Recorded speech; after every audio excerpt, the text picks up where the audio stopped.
Now, Storm Tracker 9 weather with meteorologist Cameron Landfield. Good morning, everybody, and happy Tuesday. Today is going to be warmer than yesterday.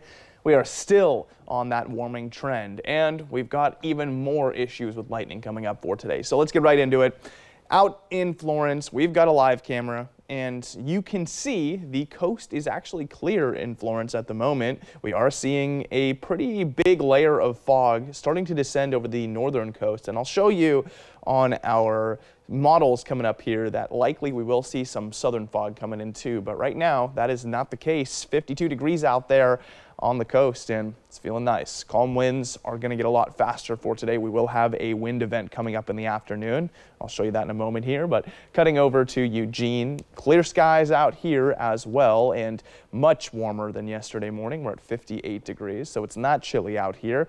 3-mile-an-hour wind is also going to be increasing in Eugene. We are going to be seeing a pretty widespread wind event into the afternoon, but that's what you'd expect with rising temperatures and consistent high pressure moving into the area. We are still under the effects of the exact same forces from yesterday, which means we have high pressure moving in from out over the east, and to our west near Alaska there's low pressure, which means we still have that southwest flow. It's mostly south flow for today though, and with that there is more monsoonal moisture getting picked up by that southern flow and getting pushed into the Cascades, and for that reason, we have yet another day of some pretty high chances for lightning generating into the afternoon, and there is a likelihood of that being dry lightning, which is why I've been on this current alert pages for so long here, and that's because, well, these have gotten a lot worse. If you would have looked at the fire weather warning yesterday, it did not extend into Douglas County or Lane County at all. But today, it's almost taking all of Douglas County over. Roseburg is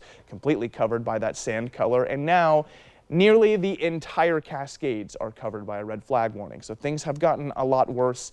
The good news is, I'll show you here on the Stormcast, it doesn't look like we are going to see any of that activity here today. It's still going to be out towards our east. So moving forward, first thing I want to point out is indeed our models are showing off some fog along the southern coastline generating around 6 o'clock too, but all of that potential fog is gone by 9 a.m. Now moving forward to the rest of the day, now it's time to look out here. Right as we get to 1 o'clock, some of that instability starts to boil up. That's why you see some of those clouds developing. Now we're getting some of our cells, but like I said, watch this as we move through the rest of the day here. It seems like most of this activity does stay buried out towards the east, which is good news for us. We don't want to have lightning strikes out here. Now finally, here is your wind event. We start to see a little bit of an acceleration at 11 o'clock, about a 15-mile-an-hour gust at that point, but the real acceleration comes from 2 o'clock to about 6 o'clock. We'll see around a 25-mile-an-hour gust, pretty widespread. 7-day forecast shows you not a lot going on the coast. There's a slight chance for rain Thursday morning, but mostly just foggy and sunny in the mid-60s. Umpqua Basin going to 93 for today, back into the 80s as we move from Thursday forward. Into the Cascades, once again, lots of chances for thunder. Highest chance tomorrow afternoon and Thursday morning. Moving into the Willamette Valley, 93 for today, should be back in the 80s, a little bit cloudier Thursday forward.